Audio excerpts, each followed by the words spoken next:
आइए राजस्थान में जितने भी साके हुए हैं उनको हम एक नज़र में देखते हैं। 1301 के अंतर्गत रणथंभौर सवाई माधोपुर में साका हुआ, जिसमें उस समय वहाँ का शासक था अमीर देव। आक्रमणकारी जो था वो अलाउद्दीन खिलजी था और वहाँ की क्षत्राणियों ने जौहर किया। 1303 में चित्तौड़गढ़ दुर्ग के अंतर्गत साका हुआ, उस समय शासक था रतन सिंह और आक्रमण करने वाला था अलाउद्दीन खिलजी। रानी पद्मिनी ने जौहर किया था और युद्ध में वीर योद्धा के रूप में गोरा बादल ने अपना अद्वितीय योगदान दिया था। 1534 ईस्वी में ही चित्तौड़ के अंतर्गत दूसरा युद्ध हुआ, दूसरा साका, जिस समय अल्पवयस्क शासक था विक्रमादित्य। आक्रमण करने वाला था बहादुर शाह और जौहर का नेतृत्व किया था रानी कर्मावती ने।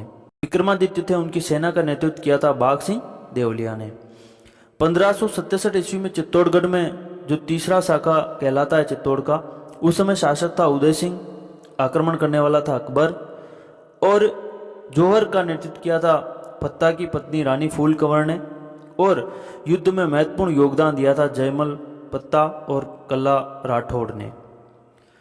सिवाना दुर्ग में 1308 में जो साका हुआ, उस समय उसका शासक था सातल देव और आक्रमण करने वाला था अलाउद्दीन खिलजी।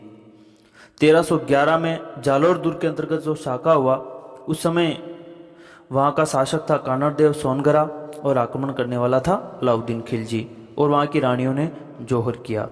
सिवाना दुर्ग में जो एक और साका हुआ, उसमें कल्ला राय मलोत वहाँ का शासक था और अकबर के सानिध्य में मोटा राजा उदय सिंह ने वहाँ पर आक्रमण किया था और रानियों ने जौहर किया। 1423 में गागरोन दुर्ग झालावाड़ के अंतर्गत जो साका हुआ, उसमें वहाँ का शासक था अचलदास खींची और आक्रमण करने वाला था होशंग शाह जो कि मांडू का था और अचलदास खींची की पत्नी रानी उमादे ने वहाँ पर जौहर किया था। 1444 में गागरोन दुर्ग वही झालावाड़ में पालन सिंह उस समय वहाँ का शासक था और महमूद खिलजी प्रथम ने वहाँ पर आक्रमण किया।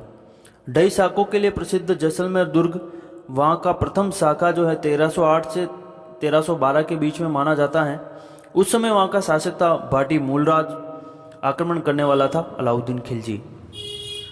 जैसलमेर दुर्ग का दूसरा साका था रावल दूदा, उस समय वहाँ का शासक था फिरोज शाह ने वहाँ पर आक्रमण किया। अर्ध साका या आधा साके के लिए जाना जाता है 1550 में जैसलमेर के अंतर्गत। उस समय राव लूणकरण शासक था और आक्रमण करने वाला था अमीर अली।